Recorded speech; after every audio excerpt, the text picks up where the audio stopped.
Este programa é livre para todos os públicos.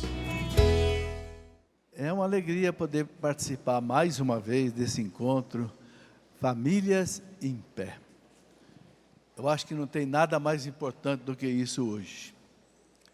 Todos nós estamos percebendo, não é, com clareza, como a família hoje está sendo ameaçada. Papa João Paulo II já falava isso desde que ele assumiu o pontificado dele. 1979, o Papa já falava disso. A família está ameaçada. Então, a gente precisa pensar muito sobre a família. A família não é algo assim mais ou menos importante. Não, a família é fundamental, essencial. Como dizia o Papa João Paulo II, inegociável. A família a gente não negocia. A família que Deus instituiu. O homem unido com uma mulher e com os seus filhos. O Papa dizia, é inegociável. Por quê? Porque ele dizia, é um patrimônio da humanidade. Patrimônio é aquilo que você tem que você não abre mão. Na justiça, por exemplo, a sua casa, ninguém pode tomar, nem a justiça. É um bem de família que chama. Você pode estar devendo para Deus e o mundo, a sua casa ninguém pode tirar. Por quê? Porque é um bem de família, é lei. Não só a casa, mas o lar.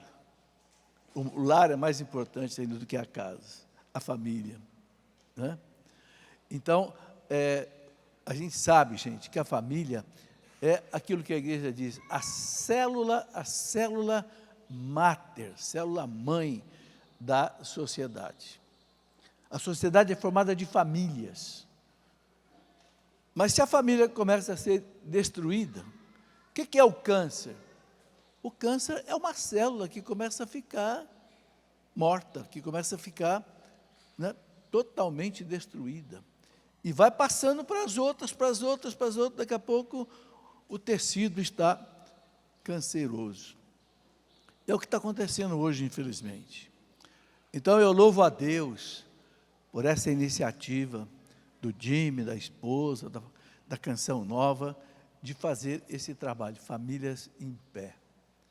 Família é o patrimônio da humanidade. A família é a célula-mãe da sociedade. A família é inegociável, dizia João Paulo II. Quando Deus quis que a humanidade existisse, Deus fez um plano. Né? Quem fez esse rincão aqui, fez um plano. Calculou essas colunas, né? Quantas colunas deviam ser, calculou essas vigas todas de metal, porque senão isso tudo pode cair. É um plano. Deus, quando quis que a humanidade existisse, Ele fez um plano. Por que Deus quis que a humanidade existisse? Antes da humanidade, por que Deus quis que o mundo existisse? É uma pergunta que os santos faziam, o catecismo da igreja responde. Por que Deus criou o mundo?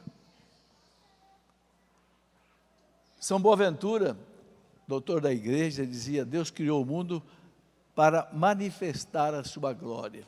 Não é para aumentar a sua glória, a glória de Deus já é infinita, mas Deus quis manifestar a sua glória.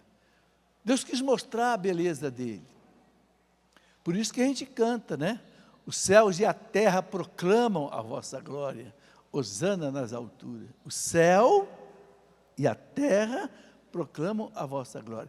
A liturgia diz, tudo o que criastes proclama o vosso louvor.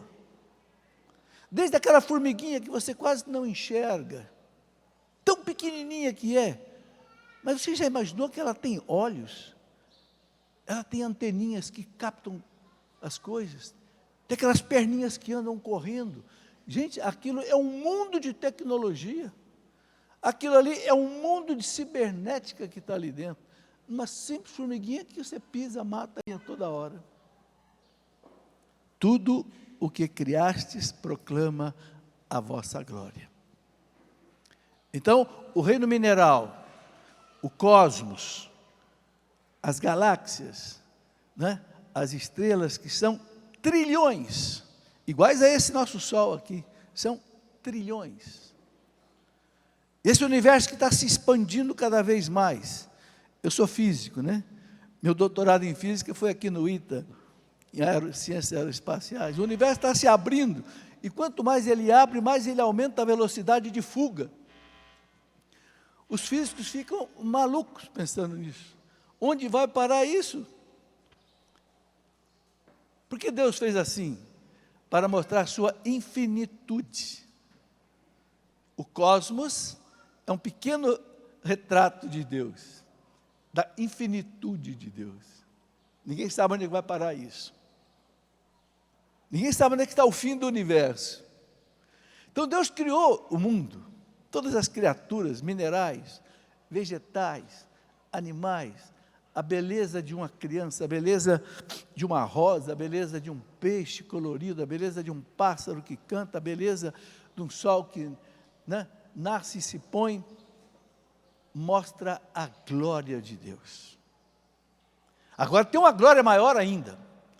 Qual é a maior glória de Deus? É você. É você. Santo Irineu de Leão, lá do século II, morreu em 202, mais ou menos. Santo Irineu de Leão, mártir na França, ele dizia: o homem é a glória de Deus. Quando ele fala homem, não está falando do masculino, está falando do ser humano.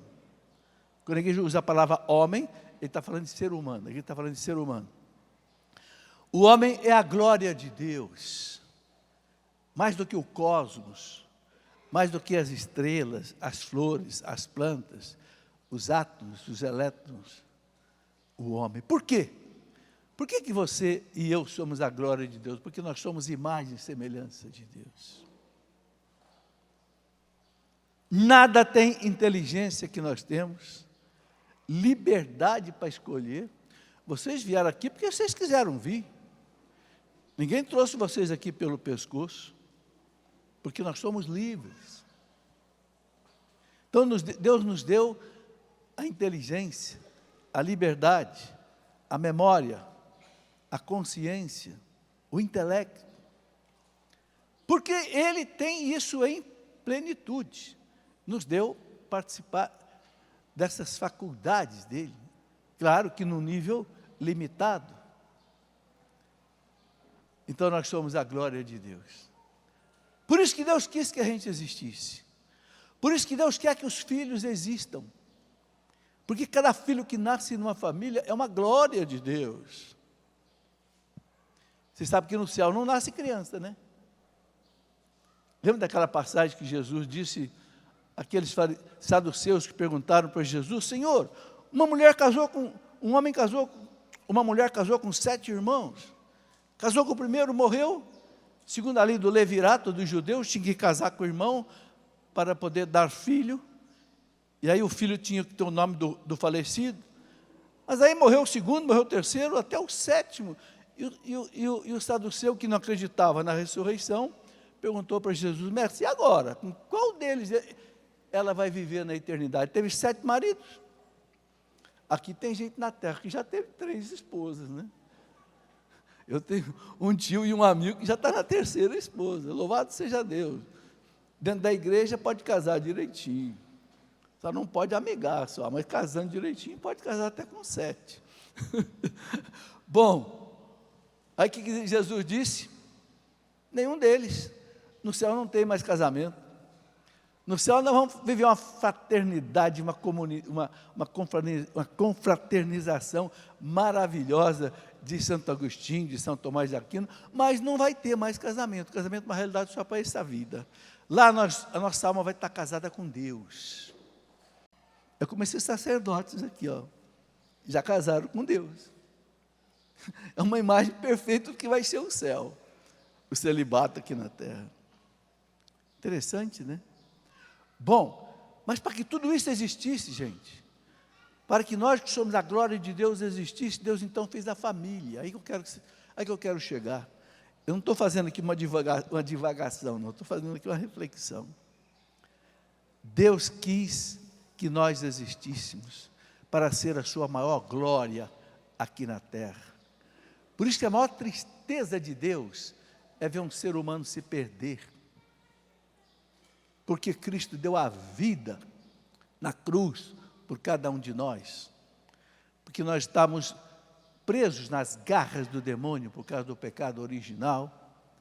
Mas Jesus, como nenhum homem podia salvar a humanidade, diz o catecismo da igreja, lá no parágrafo 616, nenhum homem era capaz de pagar a justiça divina, o preço infinito do resgate da humanidade, porque o pecado da humanidade fere a majestade infinita de Deus. Então, só uma reparação infinita podia libertar a humanidade das trevas do demônio, das garras do demônio. Então, Cristo se fez homem. Já que não tinha nenhum homem, Ele se fez homem e nos libertou com o preço infinito do seu sangue. Olha o valor que nós temos. Olha o valor que nós temos. Temos que pensar muito nisso, gente. Deus se fez homem para me salvar. São Paulo fala, Ele morreu por mim. Não é morreu pela humanidade, sim, mas morreu por mim. Em Gálatas 2:20, São Paulo fala, Ele morreu por mim. O que equivale a dizer que se existisse só eu na face da terra, Jesus teria vindo para morrer por mim. Aliás, um grande santo doutor da igreja, Santo Afonso de Ligório, diz isso. Se você fosse o único ser vivo na face da terra, escravizado pelo demônio por causa do pecado original, Cristo teria vindo e morrido só por causa de você. Por quê? Porque Ele te ama com um amor infinito. O que o Natal mais significa, gente, nós estamos aí, daqui a pouco celebrar o Natal, o que o Natal mais significa? É Deus dizendo para você, eu te amo. Eu te amo. Por isso eu vim me encarnar. Por isso eu nasci como você. Por isso eu armei a minha tenda entre vocês. Porque eu te amo. Eu não sou um Deus só lá no céu, aquele deísmo, né, que abandonou. Não. Ele é um Emanuel. Deus conosco. Que bonito isso. Mas então a família é a instituição, é o plano que Deus fez para a sua glória, que a humanidade existia aqui na face da terra. É claro que o demônio não quer isso. O Papa João Paulo II, ele escreveu uma carta belíssima, no ano de 1994, chamado A Carta às Famílias. É um livro. E ali João Paulo II diz assim, como Satanás sabe que ele não pode vencer Deus, então ele faz tudo para destruir a principal obra de Deus. Qual é a principal obra de Deus? A família. João Paulo II. A mira de Satanás está na família. Por quê? Porque ele sabe que é a obra principal de Deus. Se você quebra a família, você quebra tudo. Você quebra a célula máter da sociedade, você provoca o câncer na sociedade. Aliás, há uns anos atrás, o Papa João Paulo II convidou, né, um cardeal Cafarro, de Bolonha, na Itália, que já morreu, para presidir uma instituição que João Paulo II criou no Vaticano, uma instituição da família. E convidou o cardeal Cafarro para presidir, dirigir essa instituição. A irmã Lúcia, vidente de Fátima, ainda era viva. E o cardeal foi pedir para a irmã Lúcia rezar por ele, por essa instituição que o Papa tinha confiado a ele. E a irmã Lúcia falou, saiu no jornal Avvenire, da Itália, a irmã Lúcia falou para o cardeal, olha, o último ataque de Satanás vai ser sobre a vida e sobre a família. A vida e a família. Não é à toa, meus irmãos, que o aborto cresce no mundo violentamente. Isso é um negócio de 50 milhões, 60 milhões de crianças abortadas por ano. É o ataque à vida. E não só pelo aborto, mas pela eutanásia. Hoje são milhares de homens e mulheres no final da vida que são eutanasiados, são mortos. A Bélgica, Holanda, Suíça, fazem 5, 6 mil eutanásias aprovadas por lei por ano. Nós estamos vendo aí o suicídio assistido. Há países que o suicídio é legalizado. A pessoa entra num prédio, tal, toma lá uma injeção, tal, morre e desce do elevador já para ser ou cremado ou sepultado. Suicídio assistido. Então é eutanásia, aborto, suicídio assistido, guerras. São essas guerras que estão acontecendo no mundo hoje, né? Entre Israel e os palestinos, entre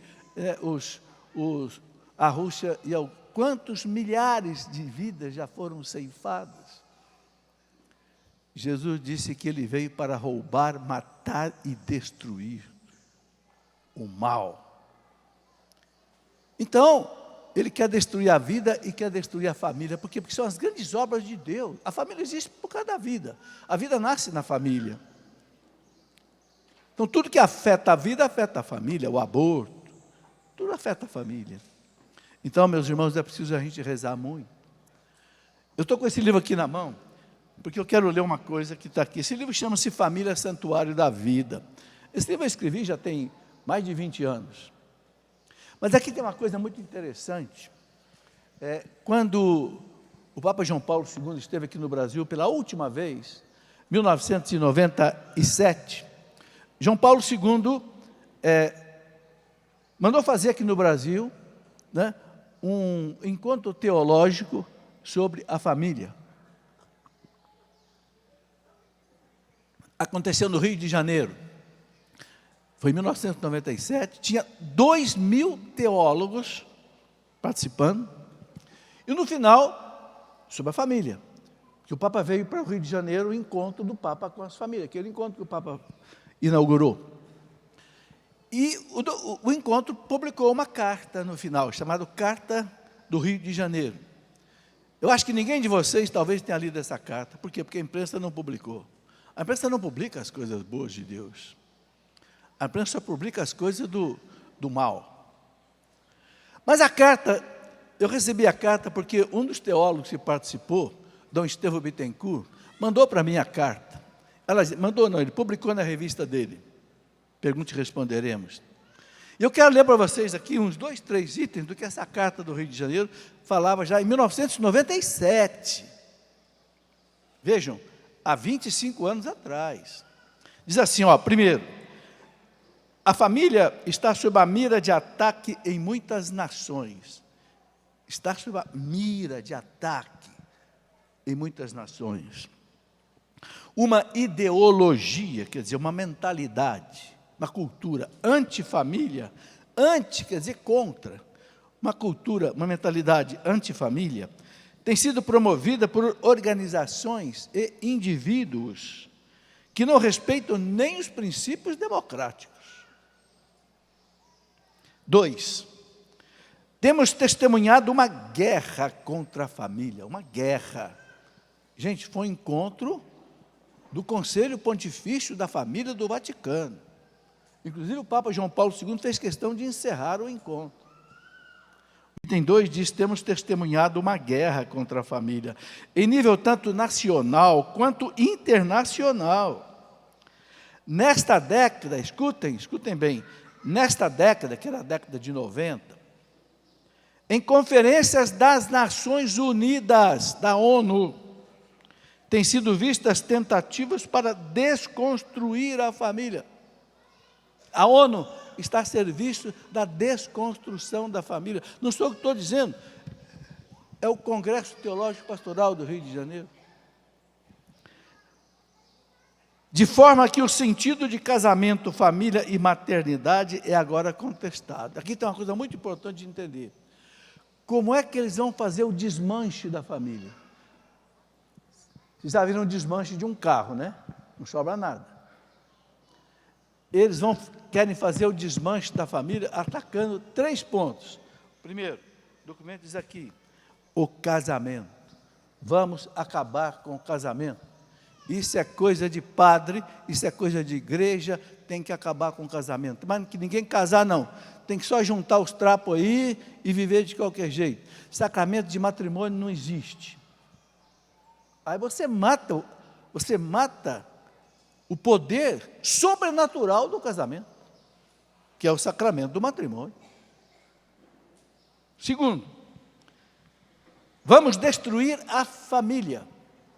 Vocês sabem que o marxismo, o comunismo, é radicalmente contra a família.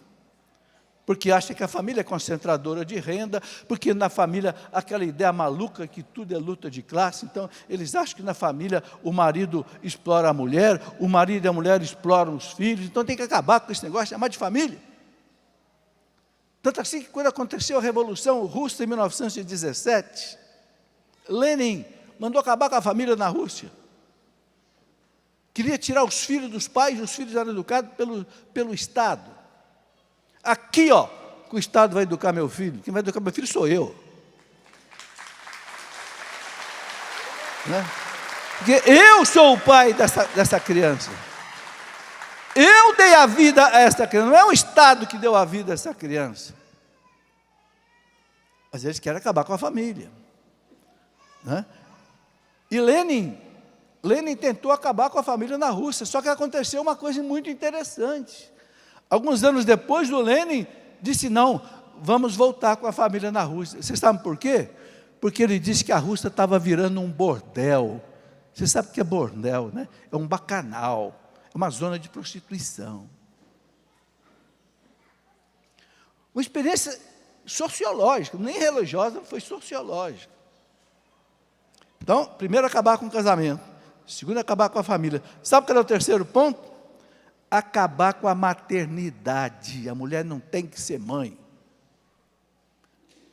Você sabe que já estão tentando inventar um útero mecânico para a criança ser gerada num útero, não é nem útero de aluguel mais, é um útero artificial.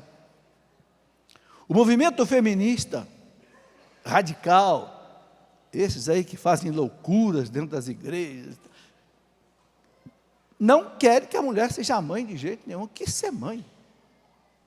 Em 1995, houve uma conferência da ONU na China sobre a mulher. O Vaticano mandou uma representação, uma doutora americana, católica, chefiou advogada, o nome dela é a doutora Mary Ann Glendon. A doutora Mary Ann Glendon chefiou uma equipe do Vaticano que participou do encontro da ONU da mulher lá na China. Esta senhora, dona Mary Ann Glendon, esteve nesse congresso do Rio de Janeiro, em 1997, e ela fez uma palestra. E ela contou o seguinte, quando ela chegou lá, ela pegou o documento de trabalho, com 159 páginas, tudo sobre a mulher, não falava jamais da mulher como mãe, a mulher como esposa, a mulher como que trabalha em casa. Só a mulher top modo, a mulher empresária, menos a mulher mãe, a mulher esposa, a mulher trabalhadora em casa. Ela disse que ficou horrorizada com o que ela viu. E se propunha lá o aborto como meio de controle de natalidade. Ela disse que só não passou porque o grupo católico se uniu com outros grupos e conseguiram impedir que isso fosse aprovado oficialmente. Eu estou contando tudo isso para vocês verem que ponto chegou. Isso faz 25 anos, piorou muito mais. Hoje tem ideologia de gênero. Naquela época não se falava ainda de ideologia de gênero, estava nascendo. A ideologia de gênero nasceu no Congresso da China, em 1995, da mulher. Ali começou a ideologia de gênero. Claro que 25 anos depois, hoje, chegou para todo mundo aqui.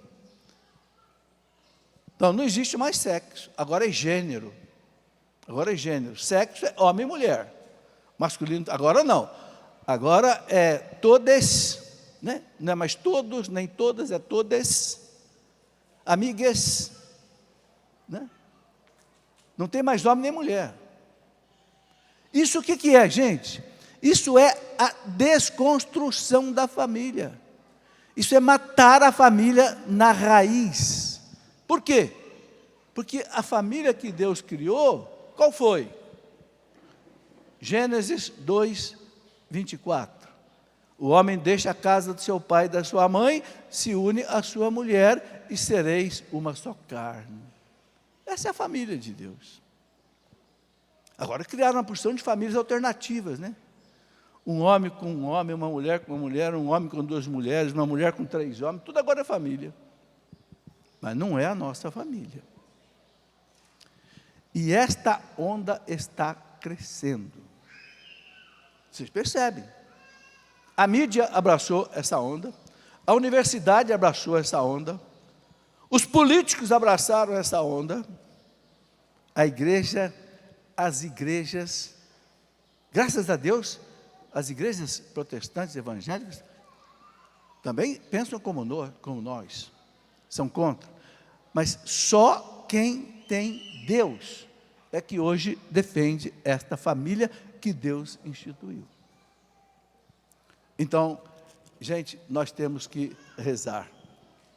Nós temos que pedir muito a Deus, né, que tenha misericórdia de nós. Vou ler ainda aqui o item 3 do documento da Carta do Rio de Janeiro. O item 3 diz assim: uma linha social materialista, ao lado do egoísmo e da irresponsabilidade, contribui para a dissolução da família, deixando uma multidão de vítimas indefesas. Deixando uma multidão de vítimas. Quem é essa multidão de vítimas indefesas? Os filhos. Cada família que se destrói, gente, são filhos que ficam carentes de um pai, de uma mãe, de um carinho.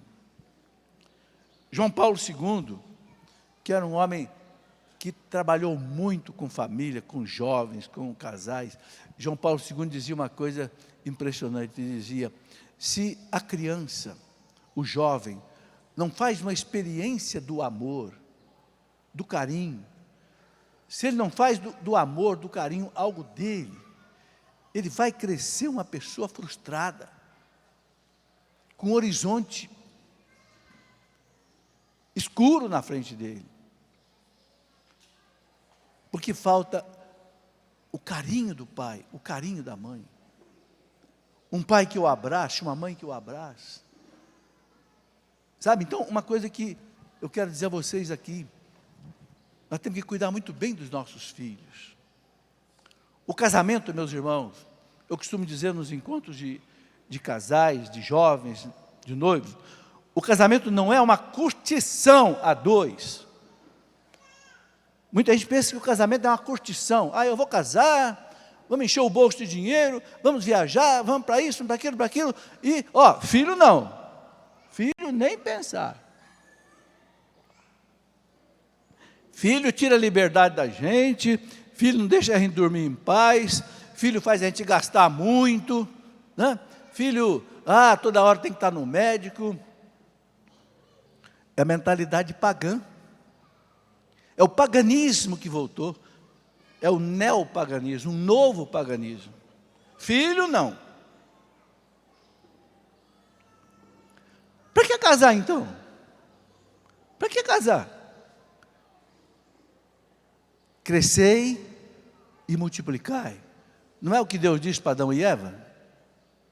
O homem deixa a casa do seu pai, se une à sua mulher, sereis uma só carne, crescei e multiplicai. No céu não nasce criança. Quem é que vai habitar o céu? Seu filho. Os meus 5 filhos, meus 12 netos, se Deus quiser, vão habitar o céu. Gente, o casamento não é uma curtição. O casamento é uma missão. O sacerdote, não é uma curtição o sacerdote, vestir aquela batina preta num sol danado, ou viver uma vida inteira sem uma esposa, sem filhos, às vezes até sem um lar. Não é uma curtição, é uma missão. Por isso que ele recebe uma graça especial, chamada sacramento da ordem.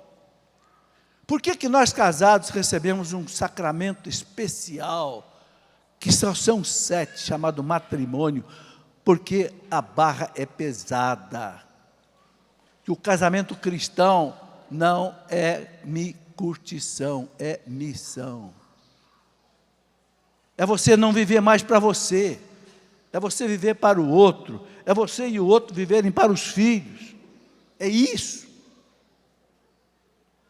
Antigamente, gente, nossos avós tinham essa mentalidade. Eu tenho uma tia que morreu com 56 anos, problema cardíaco, teve 15 filhos. Um dia ela disse para mim: eu nunca disse não a Deus. Eu entendi o que ela quis dizer. Naquele tempo não tinha pílula anticoncepcional, não existia camisinha, não existia DIU, não existia nada disso. Eu nunca disse não a Deus. Teve 11 homens e 5 mulheres. O meu pai e a minha mãe tiveram 9. 8 homens e 1 filha. Quantos filhos casais tem hoje? 1, 2, quando tem 3 é um escândalo. Fica todo mundo assustado. É claro, a igreja não quer que hoje a gente tenha 9 filhos, como antigamente, porque realmente a vida hoje ficou muito mais cara, muito mais difícil, claro, todo mundo entende isso. Né? O que a igreja ensina é paternidade responsável. O que é paternidade responsável? Se você é um homem de dinheiro, culto, bem casado, tenha 9 filhos. Se você puder ter 9, tenha 9. Agora, se você é um empregado que ganha aí 1, 2 salários mínimos, claro que você não vai poder ter 5, 6 filhos. Então tenha o que você puder criar com dignidade. Agora, o que está errado, gente? O que está errado é que o doutor, que podia estar criando 5, 6, está criando 1. E o Zé do capacete está criando 5. Vocês entenderam? A coisa está de cabeça para baixo. Quer ver um exemplo? Você passa nos bairros ricos da cidade, você não vê criança. Ah, meu amigo, passa ali no bairro da Capelinha em Lorena. Passa ali no bairro Santo Antônio em Lorena. Você tem que passar buzinando, senão você mata a molecada. Está tudo na rua soltando pipa, jogando bola. O pobre está assim de filho. E o rico que tem dinheiro, pode pagar faculdade, ele não quer filho. É isso que está errado, gente. As coisas têm que ser recolocadas no lugar. Paternidade responsável. Quem pode criar mais, cria mais.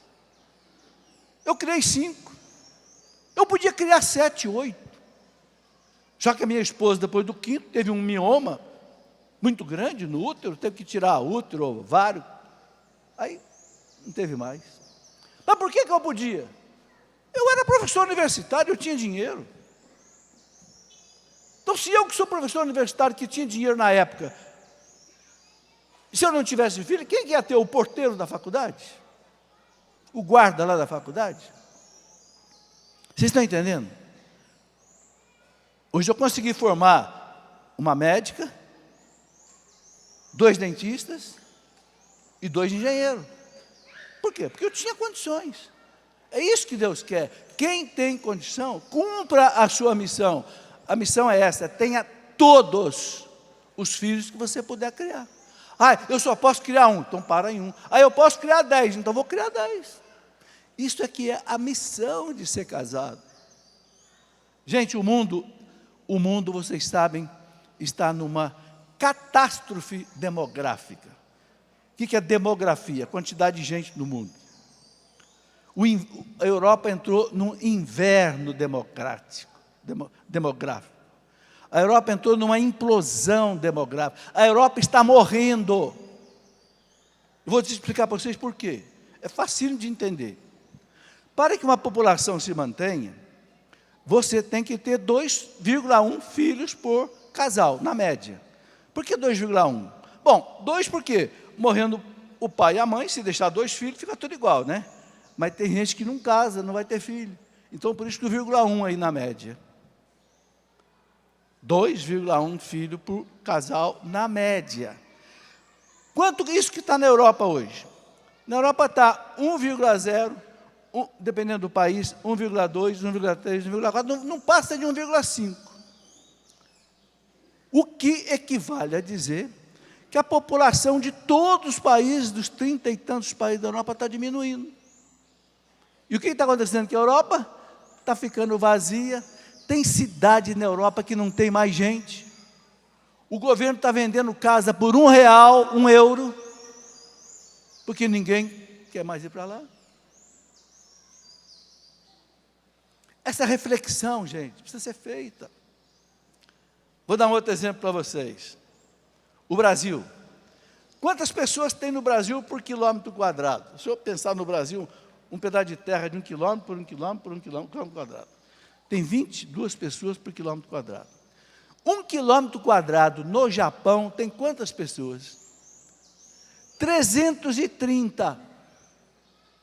Ou seja, no Japão tem 16 vezes mais gente por quilômetro quadrado que no Brasil. Eu estive no Japão. Aliás, fui no Japão com o Padre Jonas pregar um retiro lá para os brasileiros no Japão.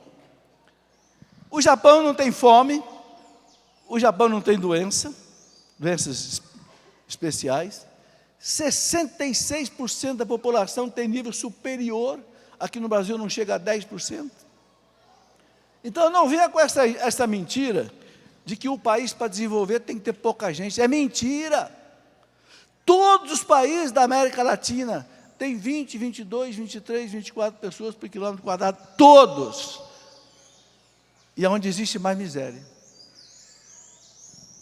Os países que têm mais gente são os países que estão hoje ficando mais desenvolvidos. Papa Bento XVI disse uma coisa muito interessante, né? Numa das suas encíclicas. Bento XVI disse assim: uma nação sem filhos é uma nação sem futuro. Guarda essa frase. Uma nação sem filhos é uma nação sem futuro. Eu estou colocando isso por quê? Porque um dos ataques maciços hoje contra a família é contra a maternidade. Esses bilionários do mundo aí, tipo Bill Gates e Companhia Limitada, o que eles querem? Vamos falar claro. Eles querem, hoje a população do mundo chegou a 8 bilhões. Eles querem jogar a população do mundo para 2 bilhões. Ou seja, eles querem eliminar 6 bilhões de pessoas. De que forma? Esterilização do homem, esterilização da mulher, pílulas e é isso, e pílula do dia seguinte, e Companhia Limitada. Todo mundo sabe que a pílula do dia seguinte é abortiva. Nunca deixe tua filha usar uma pílula do dia seguinte, porque é abortiva. Eu já conversei com vários médicos. A PDS, essa pílula do dia seguinte, ela tem 15 a 20 vezes a carga hormonal de uma pílula anticoncepcional comum. Ela não deixa o embriãozinho, que já existe no útero da mulher, colar na parede do útero, ou seja, fazer a nidação, ele expulsa e provoca um microaborto.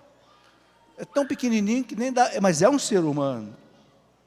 Para nós, seres humanos, para nós católicos, no momento da concepção, naquele instante sagrado, que o óvulo da mulher é fecundado pelo espermatozoide do marido, naquele instante sagrado, Deus cria uma alma nova e coloca ali naquele embrião. Então já é um ser humano. Você que perdeu algum filho por aborto, natural, né? Que acontece muito. Você que perdeu algum filho por aborto, você já tem um filho em Deus. Não importa se o aborto foi com 15 dias, se foi com 20 dias, se foi com 6 meses, você tem um filho em Deus. Não tenha dúvida disso. Por quê? Porque já tem uma alma, e a alma é imortal. porque a alma é criada à imagem e semelhança de Deus. Eu tenho uma nora que abortou 3 vezes, porque tinha um problema de saúde que não sabia, mas depois, em tratamento especial lá em Campinas, o médico descobriu que era o sangue dela que criava uma espécie de um anticorpo que matava o feto. Opa, fez um tratamento, agora já tem 3 crianças. Mas eu já falei, você tem 3 aqui, tem 3 lá no céu. Entende, gente? A vida é sagrada, e a vida nasce na família. Então, nós temos que ter um compromisso com a família, né? Um compromisso com a família de Deus. Rezar por essa família, trabalhar por essa família. E aqui, eu quero voltar novamente naquilo que eu comecei a falar, mas que eu desviei um pouco. Os filhos. Eu gostaria que vocês, não vai dar tempo de eu fazer isso aqui agora, por causa do tempo, mas eu gostaria que vocês depois lessem 2 capítulos do livro do Eclesiástico. O capítulo 3, que fala dos filhos, a responsabilidade que os filhos têm que ter com os pais. O 4º mandamento, né? Honrar pai e mãe. Mas mais ainda, eu queria que vocês lessem o capítulo 30 do livro do Eclesiástico, que fala da educação dos filhos. Eu vou pegar aqui rapidamente, eu quero citar uns 3 versículos desse capítulo 30 do Eclesiástico. Se você tiver com a sua Bíblia aí, pode abrir, e a gente vai repetir.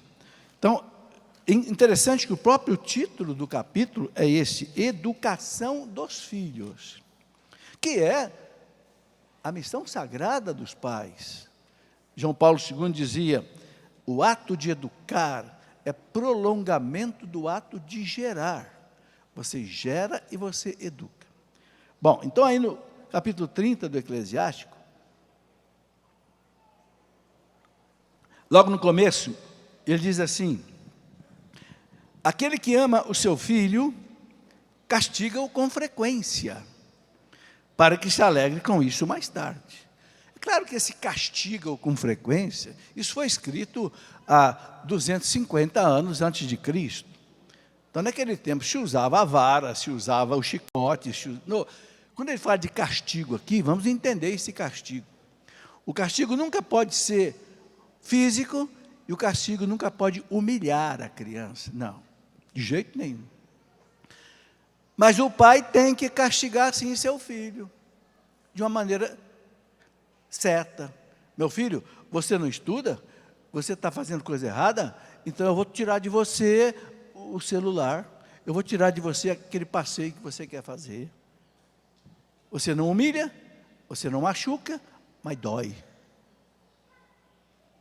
É a palavra de Deus. O pai, aquele que ama seu filho, eu colocaria corrige-o com frequência. Nós temos que corrigir os filhos. Agora, claro, gente, com jeito, né? Não pode você corrigir seu filho com pancadaria, com ofensa, com palavrão. Não, peraí. Põe de castigo. Eu ponho de castigo. Vai lá para o quarto. Vai ficar lá meia hora no quarto para você ficar pensando no que você fez de errado. A criança fica doida para sair. Mas ela vai ficar pensando. Depois ele fala aqui, né? Aquele que dá ensinamentos a seu filho será louvado por causa dele. Aquele que dá ensinamento para o seu filho. O pai e a mãe têm que ensinar coisas importantes para a criança. A fé, o civismo, a educação, né? Agora, para você fazer isso, gente, precisa ter tempo com os filhos.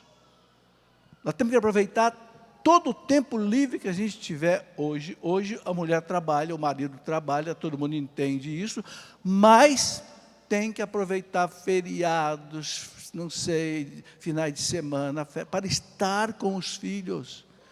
Você só consegue corrigir o filho, acompanhar o filho, ensinar o filho, se você estiver junto dele. Se você não tiver tempo com o teu filho, você vai perder teu filho.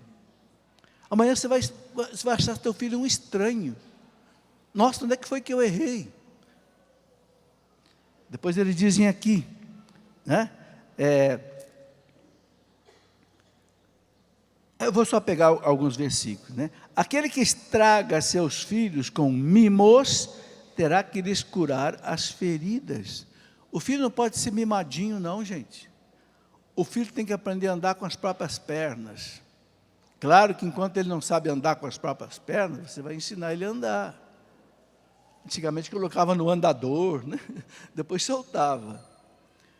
Mas tem pai e tem mãe que sufoca o filho, faz tudo pelo filho, que coloca o filho numa redoma, e o filho não aprende a enfrentar a vida e o mundo. Olha o que ele diz aqui, versículo 8, um cavalo indômito torna-se intratável, a criança entregue a si mesma torna-se temerária. O que é um cavalo indômito? É um cavalo que não foi adestrado, não foi, o povo diz, amansado. Quem subir nele vai cair, porque ele vai pular. Então ele fala, um cavalo indômito torna-se intratável.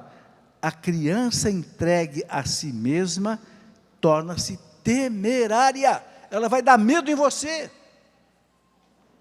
Por que tem menino aí com revólver na mão, matando os outros, roubando? Porque foi entregue a si mesma. Porque não teve um pai, não teve uma mãe para corrigir. Aí vocês estão vendo a importância da família, a importância do casamento. Bom, aqui tem mais coisas que o tempo já está esgotando, vocês podem depois refletir. Capítulo 30 do Eclesiástico, tá certo? Para encerrar, eu quero colocar o seguinte: a família de Deus, ela tem 3 características que fazem ela semelhante à igreja. Nós temos 3 famílias importantes na nossa vida: a família doméstica, a igreja e a nossa pátria, a nação. São 3 famílias de cada um de nós. A família de Deus, diz o catecismo da igreja, que ela é semelhante à imagem da Santíssima Trindade. Engraçado, a Santíssima Trindade são 3 pessoas, né? Pai, Filho e Espírito Santo. A família é pai, mãe e filho. Há uma semelhança aí até numérica, né? Mas isso não é o mais importante. O que a igreja ensina para nós, que o casamento tem que ser, marido e mulher, é como o casamento do Cristo com a igreja. São Paulo fala, maridos, amai as vossas esposas, não é de qualquer jeito, não. Não é com qualquer amor, não. É como Cristo amou a igreja e se entregou por ela. São Paulo quer que o marido esteja disposto a se entregar pela mulher. Agora a mulher também. A recíproca é verdadeira. É o paralelismo bíblico, está falando de um, está falando do outro. Marido e mulher têm que estar dispostos a um se entregar até a morte por outro, como Cristo se entregou pela igreja. É a primeira comparação que São Paulo faz. Então aí entra a indissolubilidade do casamento. Entra nunca haver infidelidade no casamento. E nunca haver também a esterilidade no casamento. Ou seja, um casal que não quer ter filho. Porque a igreja, é assim de filho, A igreja, o amor dela a Cristo é indissolúvel. O amor dela a Cristo é sempre um amor permanente, fiel. E terceiro, o amor de Cristo à igreja dá muitos filhos pelo batismo. Onde é que nascem os filhos da igreja? No batismo. Então, a igreja compara o casamento, marido e mulher, com Cristo e a igreja. Indissolúvel, fértil, né? E fiel. As 3 palavras que definem um casamento cristão. Muito obrigado. Fiquem de pé. Vamos agradecer a Deus por tudo isso. Louvar ao Senhor. Obrigada, professor Felipe. Nossa família é sustentada pela fé, amém?